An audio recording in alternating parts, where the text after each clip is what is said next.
All right, here we go. Well, good morning, everybody. This is Tim O'Neill, and I have a guest named Keith Bromley. Keith and I have known each other a long time. Keith is a guru on visibility, access technology, and how to use it right. There was a study done a couple of years ago that Keith that blew me away when they said people had packet brokers, but 82% of them never used them.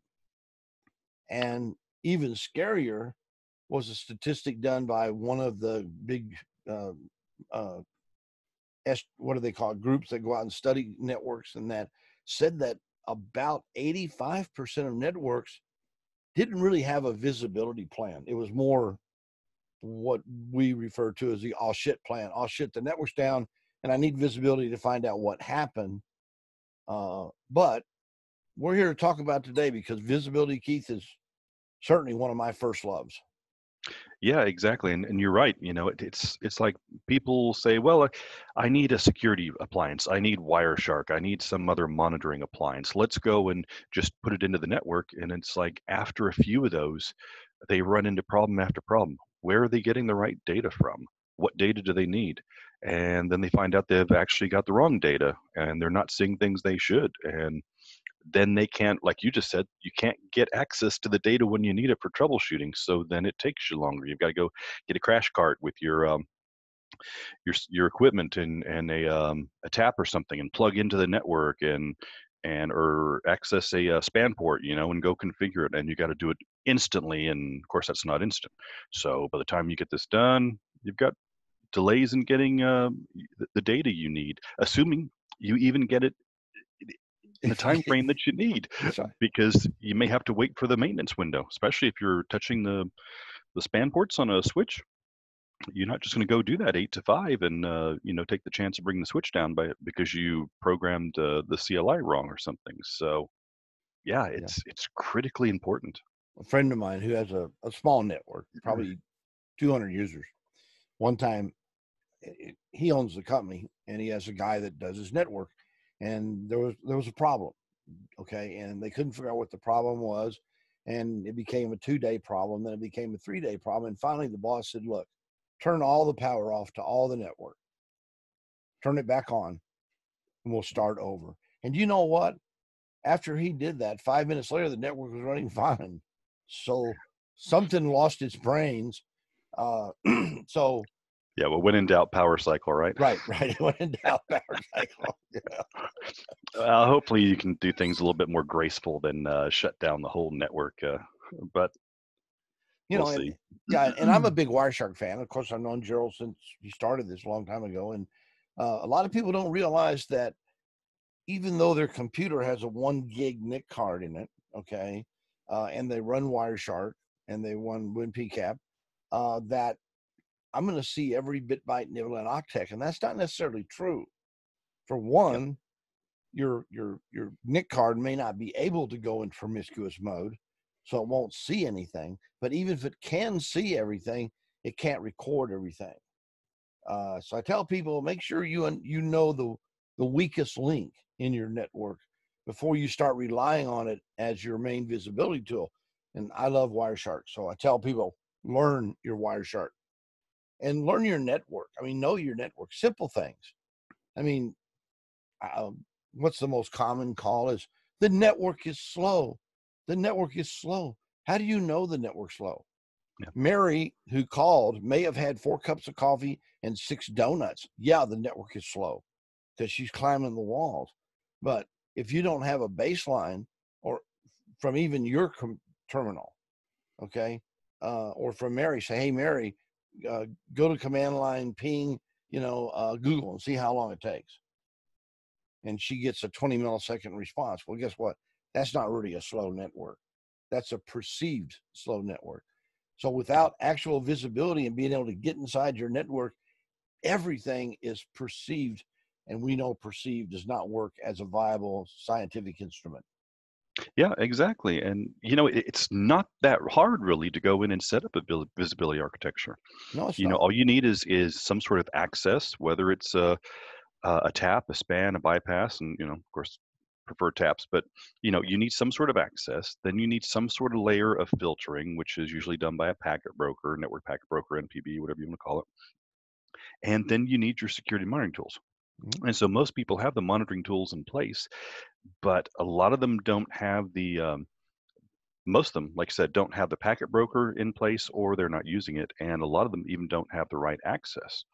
And so you just need to go in, plan things out, and then it starts to flow from there. And we've actually seen for some of our customers here at Ixia, which is now a Keysight business, that there's a couple case studies where once they put the packet broker in, they had access to the data they needed whenever they needed it.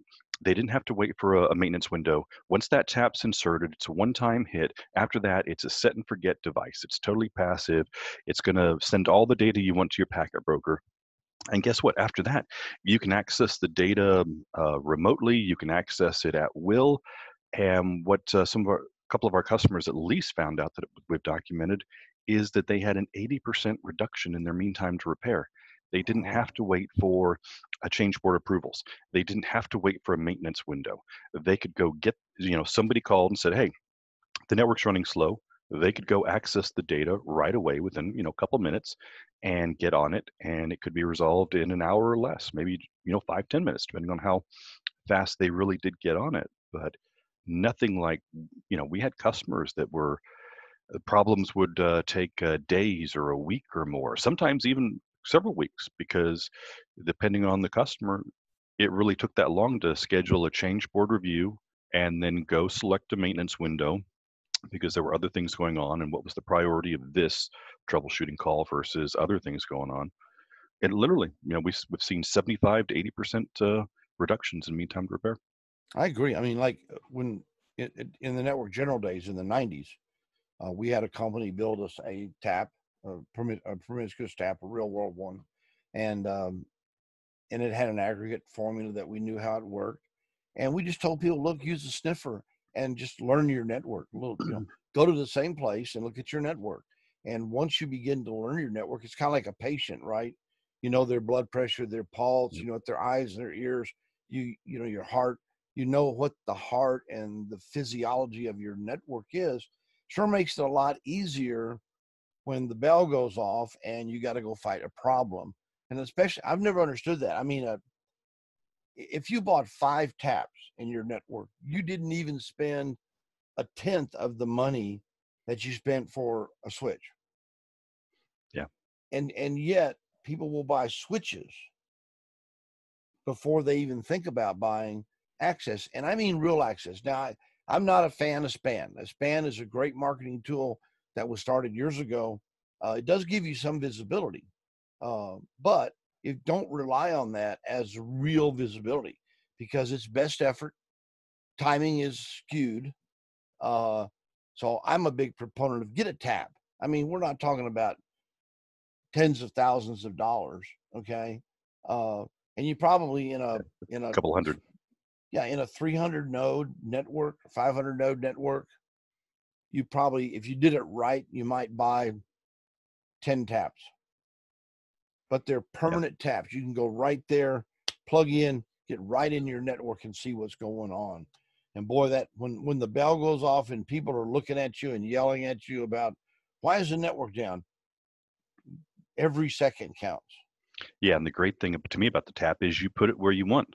You know, with the switches and or for the span port, you're tied to where the switch location is.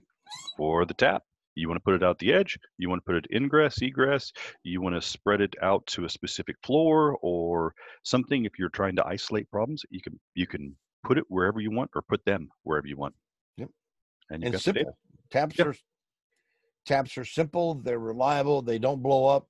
I mean, and I realize a lot of people that the networks that they have today were fundamentally built, or at least the basics were built maybe years ago. But it's time to test that architecture and make sure you're doing it right. And that way you can really answer questions. And by the way, with the new laws that are being affected in a lot of states right now, you want to be able to see an event and mitigate any attack as soon as possible. And you're not going to do that if you're running around waiting for change orders to come through.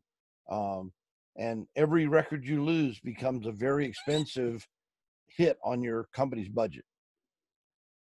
Yeah, exactly. There's been some of the studies out there that they talk about intrusions happen and then they last for days, weeks, months. There's over 180 days for, I think was the median Yep. for an attack before, or an intrusion before somebody noticed it. You know, that's the median. And Those a are the lot of, ones that reported them, by the way. yeah, and they in a lot of cases had to be, actually I think it was over 50% of the time they had to be notified by law enforcement, their customer, or a business partner, because they still didn't even know it after 181 days. That's right. Yeah, So it's very scary that most yeah, breaches are not noted until someone calls you and said, "Hey, we noticed your data's for sale on the dark web." yeah, exactly. That's really scary. That really scary. So Yeah, so the biggest thing is the access, but then after that, you know, is just installing a packet broker, which is just a simple way of going in and filtering the data. yep. And so, like at Ixia, we've got a packet broker that's got a graphical interface where you just go and double click, you drag and drop, you point and click. You don't have to go in and know CLI like you do with the span port. You don't have to do any programming. There's no Boolean algebra you've got to learn or figure out or whatever. It's just, here, I need a filter there.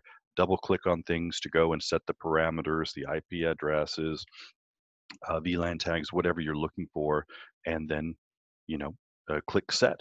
And it's literally that fast. There, it's done in just a couple minutes, a minute or two, even depending You on know what what? you're looking for. One of the first things I always look for in a network is the IP span. This is my normal IP address span inside my network, and so just put a not filter, okay, not this IP span here, and then if an aberrant IP address suddenly shows up, okay, you're going to know it because the packet broker, which by the way I don't like that term, but that Yep. advanced filtering system will tell you, hey, you got an aberrant IP address in your network.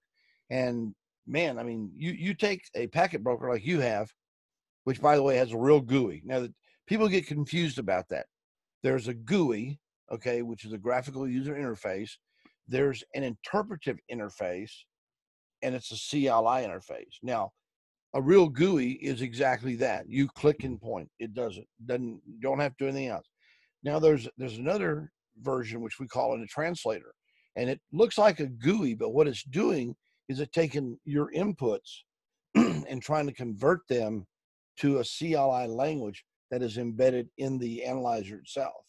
And most of them are GUI. Their GUIs are mainly CLI, and they're mainly CLI on their product. They may call it a GUI, but it ain't.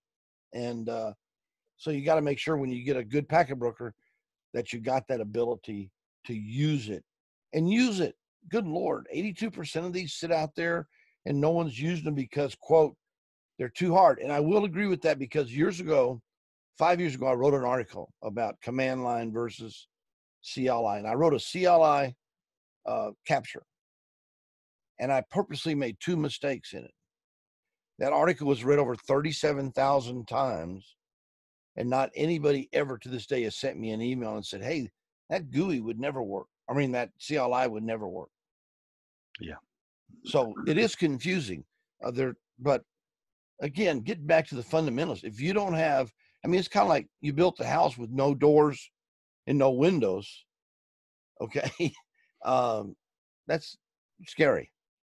Yeah, exactly. And you know what we've found out too, that so that simplicity, that user interface is what make or breaks, you know, people using the product. Because like you said, you've got the command line interface, which is hard to program.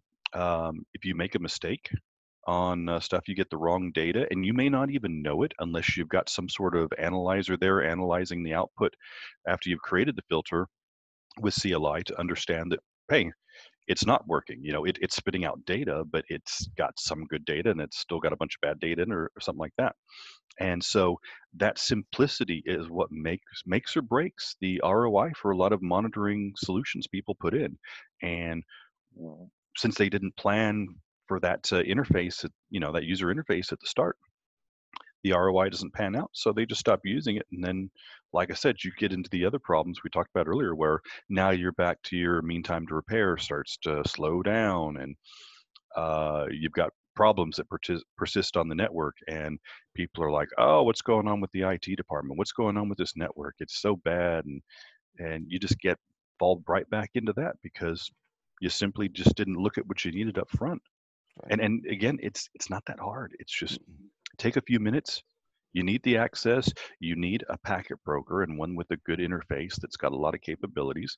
After that, it's your security monitoring tools you were going to use anyway. Right. Well, one of the things we talked about taps. Now we talk about VACLs and we talk about all these different technologies. Um, when you're using taps today, you have what we call aggregate taps. Now, aggregate taps, excuse me, have been around for a long time.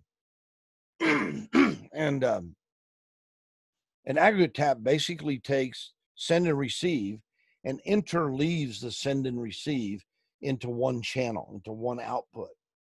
Uh, so, I mean, it's good, but remember, an aggregate tap is not 100% accurate with timing. Very good though; it's the best out there. Now, bypass taps are another great thing because today, what I tell people to do is go out and get Security Onion or something and run that on the ingress of your network. So you're looking at what's coming in and seeing if there are any aberrant attacks or any attack modules, vertical or lateral attacks going down. Then on the outgoing, you use your Wireshark and watch what's going out of your network. Okay. And that's really what a bypass tap does. Virtual taps are great. You have to remember that they're virtual, even though the best ones, like you guys have a good one, will give you good timing information. It's not 100% accurate. Okay. Now, a VACL, that's a VLAN. I call it a VLAN fake tap. Remember, you got 24 or 36 channels or maybe more in a VLAN. And what a VACL does, it takes all those VLANs and tries to put them out on one VLAN. So that's going to cause problems. So a VACL and a switch are about the same for me. But I mean, once you've got those, now you can start building a network, building your visibility. Yeah, exactly. I mean, because we hadn't really mentioned it before, but you're right. So a lot of the taps we've been talking about are physical taps, but there's the bypass switch that's another physical device that's used for a lot of inline deployment. So if you want to do an IPS, Mm-hmm. WAF, um, active SSL decryption, then you want to use a bypass switch in there. But then there's products called like virtual taps that you can go into a virtual data center and install in KVM environments, VMware, all of that, and you can look at all that east-west traffic, because most of that traffic never goes to the top of the rack where it's going to get hit by a physical tap. And there's at least 80% or so that's that east-west traffic. So you get that access to that data. And then there's also software taps you can go and install into cloud environments as well. So you can go into Google Cloud and all of these Container. yeah, cloud environments, public cloud environments. I couldn't think of the public for a minute. And you get access to that data. So again, it's all about getting access to the data, whether it's physical, it's a virtual data center, or it's public cloud. You just need the right data, and then you need to be able to parse it, and then you can make that flow of data efficient that's going to the security and the monitoring tools. Otherwise, you're just going to go and, if you take a tap and you send all that data straight to your security or monitoring tool, I mean, you're just going to overload it with a bunch of stuff it doesn't need. Right. Then it's got to try and discard, it's got to try and filter, or it just gets overloaded with this. The CPU just gets hit with too much data at one time. Absolutely. Yeah, it's amazing how simple actual monitoring is, but people tend to fear it, I think, because I think there's quite a high percentage of people that if they saw a TCP IP conversation, they might not be able to follow it and actually, but to me, that's a great challenge. You put in visibility and now you can actually start understanding things. You can see stuff that you've never seen before and actually know what's going on. You're digging into the physiology of your network. And it's amazing to me. It's just not done very much, but people Yeah, are waking up. I'm seeing more and more tap manufacturers. When you buy a tap though, buy a tap. Don't buy a white box out of China that someone put their name on. Go out and buy a decent tap, one that's tested. You know, trust me, that makes a huge difference. There are different taps that are cheap, and you get what you pay for. Let me put it that way. Yeah. Yeah, exactly. And to your point a minute ago, there is a little bit of sometimes fear where people are like, oh, I don't know if or I'm a little scared about network monitoring. I don't know if I should do this or that. It's like, but the flip side is if you're not putting the taps in, you're not putting a packet broker in to filter this data, you're missing something that's going on your network. And this is why you're going to have a problem at somewhere pop up. And I talked about the diagnostic time afterwards, but you've got all these hidden little time bombs on your network. You want the visibility now so you can start to see the problems before they happen, as they start to take shape. And then you've got time to actually go in and do something about it, before it goes and blows up on you. And then to your point earlier, you're talking about the network may be running slow. Well, maybe it is, maybe it isn't. How does your network function? You need a baseline. With the visibility equipment, you can go in and create the baseline and say in the future, okay, no, it's actually working like it normally does. Yeah, maybe some other networks out there are faster, but based upon the business needs and the applications we want to run and what we want to do, this is normal for our network. So no, it's not an issue. But Yeah, you actually have the objective data the now. real data. That's yeah. And if you're nobody has unlimited budget. So when your boss says, or your boss's boss says, we've got X number of dollars in our budget for the network, what do you want to spend it on? And if you know your network well enough, you can say, you know what, I really need this. I don't need this, and you can spend your money better that way, because you actually know where your weaknesses are or where you need to develop your network. And boy, does this come in handy when you're trying to migrate from 1 gig to 10 gig to 40 gig. If you don't have visibility when you're doing that, you're going to have a difficult time troubleshooting your knife. And one of the things that you put on the article was applications intelligence. This is important because networks only exist for the applications that run on them. They're not just there for the heck of it, Yeah, exactly. So, I mean, with our packet broker, you can filter on layer 2 through 4 data and get what I would call basic filtering. But then you can also go in and look at layer 7. So you can look at the different applications running on your network, and you can actually filter based upon the application signature. So one of the cool things that starts to happen there now is maybe you've got your IDS and you're a college campus like one of our customers, and you really don't. Well, you've got a fixed budget for your security equipment, and so you really don't want to go in and use the IDS to go in and look at everything. So what can you filter out? Well, maybe Netflix, maybe Hulu, maybe Pandora traffic is not that risky for you. So you can actually use the packet broker just to screen out all of that traffic. And our customer found out that made their IDS about 35% more efficient because there was all this low risk traffic they didn't need to go and scan and analyze. And when they did that, it actually saved them money, like I said, on the IDS, which is, or for at the time, was a very expensive purchase for them because it wasn't just one device, it was several devices. And they put in our packet broker, which was much cheaper. So their ROI was like 200, 300, 400%. That's And great. it's simply because they spent money, but they bought an item that cost 1x instead of buying one that cost 3 or 4x, and or additional items that cost 3 and 4x a piece. Yeah.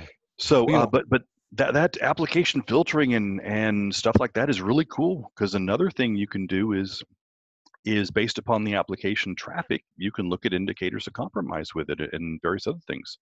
Like you could see that, hey, there's somebody over in Eastern Europe, they're hitting a FTP server in Dallas, and they're transferring a bunch of data back to that location. And so then it's like, well, wait a minute, I've got no active users in that part of Eastern Europe. What's going on here? It's like a quick indicator of compromise, and you can visually see the application that is running. You can see with geolocation on net, you can see where the traffic is flowing to and from. So it gives you all this information to just go in right there and look at a security risk. And in that case, the customer ended up shutting it down and prevented loss of data. And one question I know people ask me is, well, I don't know where to put a tap. I don't know where to put a packet broker. And my comment to that is call someone that's a professional and get them to come in and take a look at it and architect your network for visibility. All networks today have been built upon the assumption that they're going to work perfectly. They don't need visibility. That's wrong. You need to really get visibility in there, and I've had several people ask me, well, will you help me get visibility? And I'm like, no, that's not what I do, but I know some experts that can help you. So call somebody, ask for help. It's not quantum physics. Trust me. It's as necessary as the computer you tote around. Yeah, I mean, and I would also say, that would be one way to get it nailed just right out of the starting gate. But if you had to go a more cost-effective manner, just buy some taps and think where you should put them in your network, and then just put them there, and then find out are you getting the right data or not. It's like somewhere at the ingress egress is always a great spot. And then are you having any trouble areas? Well, then stick a tap in that area, this building or that wherever. Stick a couple in there, start collecting data, and then see if you're getting the data you need. If you're able to send it over to Wireshark and do debugging, or if you are sending it over to a security tool, are you getting the right data? You'll know because you'll either have problems, continue to have problems, or you'll be able to spot problems. The great thing about putting in visibility is most people I know that once they start, they put in more because they get addicted to the capability of seeing what's going on. And we're very visual people anyway. Yeah. So, and now of the 4 points you got here, one of the ones, the last one that we talk about is the final layer is made up of your security and monitoring tools. That's more important today than we have ever had in our previous history. Having the ability for the tools to get the information they need, okay, is so important. Especially if you have multiple points of visibility, it allows you not only to see things a little different in the topology of your network or the events going on, but it gives you the ability to discern what areas of the networks are the problems actually occurring in. One of my favorites, the guy called me up one time and said, gee, at 3:00 in the morning, we sure get a lot of hits from this IP address that I don't know where it's at. And it's not one of my people. What do I do? And I'm like, well, that's someone trying to bust in your network. They just don't even think about actually trying to see what they're doing. They may actually be in a network. He don't know unless he's got visibility. Exactly. It's all just being able to pull the curtain back and see what's behind the curtain. Like right. In the Wizard of Oz. Is there something very mysterious there, or is it just a human with some levers that they're pulling? It's to me, visibility is security. Have you ever seen a corporate company, a big company that didn't have cameras everywhere? I mean, that's visibility. Yeah. They can tell who came to work, who people are before they even get to their desk. And, we spend all that money on physical security, and yet we let our networks, which is the fundamentals of our business. I mean, no company today has a network just for the heck of it. Yeah, exactly. Period. So it's important then, damn guys, gals, wake up and get visibility into it. Yeah, and if you don't think it's important, just hang out and wait. So when it starts doesn't work or starts running slow, you're going to get a call. You're going to get one of them nasty calls. Exactly. So and that's why they give you a cell phone when you go to work for them, so they can contact you directly. But you really don't want to have problems. I mean, every company has gold in it, the gold of the company. And that gold is business, the business value. And you don't want to find that your network doesn't particularly like your training system, or it doesn't like the modality you're using from your camera system, or you don't want to wait until you're in the middle of a deal and find a problem. You want to be able to test, visualize it, watch it, and really make changes. And you can see the differences you can make when you start having visibility in your network. And it's going to get to be where it's fairly imperative. Some of the new laws say, for instance, let's say you've got 40,000 PII, personal identifying information records in your company network, and you're breached. The first thing the courts are going to say is, how many of those records were lost? If you can't prove to them that only 1,000 records were lost, when they cite you, they're going to cite you fine for all of the records you have in your network, because their assumption is all of them are breached. Yeah, and you can't prove otherwise. Right. Exactly. You can't prove otherwise. Well, I didn't have visibility. That's not my fault. That's your fault. Exactly. And you got a company that's a $10 million company, and you get hit with a $2 million fine. Plus, I don't want that on my record. I don't want that on my resume. I was with ABC Company when we got breached. And the reason we got breached, we couldn't see anything because we didn't believe in taps. Yeah, and you can't get a reference now from me from ABC Company because they went out of business, right? Because they got breached. Yep, and they may be hunting you when you. So yeah, I mean, basically, summing it up, in my opinion, one of the best things you can do is just put some visibility into your network.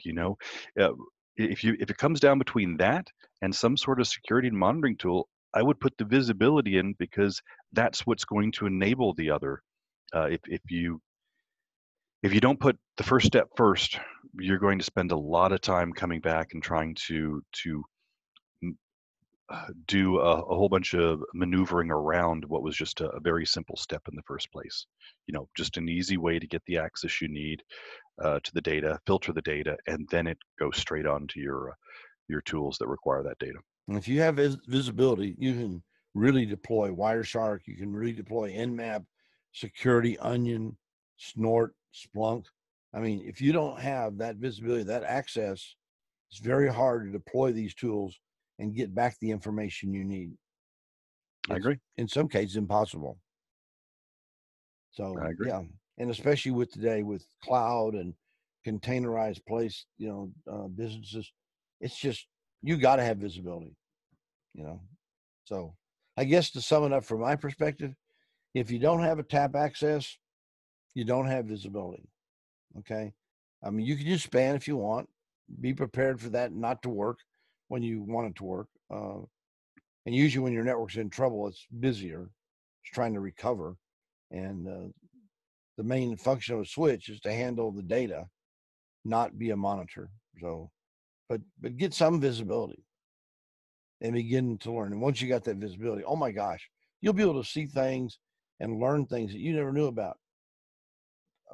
A friend of mine got a tap not too long ago, called me up and says, I got all this IPv6 traffic.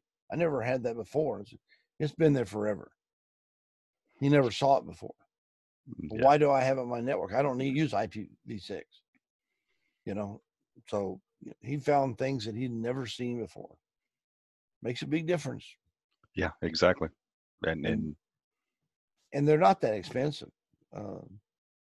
Anywhere from $200 to $500, depending on the quality of which one you buy. I bought, in my case, I always recommend buy high quality. Trust me. Yeah, for a tap, exactly. Yeah.